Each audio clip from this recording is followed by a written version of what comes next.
যায় আবার। ওই যে হয়ে গেছে আজকে তোকে খেতে দেবে না আজকে বেচারা। আজকে ওই দেখো এই দেখা দেখা দেখা আগে দেখা আগে দেখা খাচ্ছি না এটা ওর ওর ওই খাবারগুলো আর ওর গাটা স্নান করে আসছে না, গা ঠান্ডা পাচ্ছে, ওই জন্য গায়ের মধ্যে এসে বসে আছে। চলে যাবে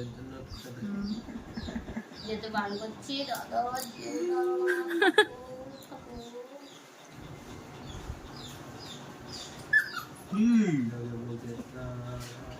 কোলে হাঁস লাগবে, টান লাগবে বলে হাঁস লেগে যাবে।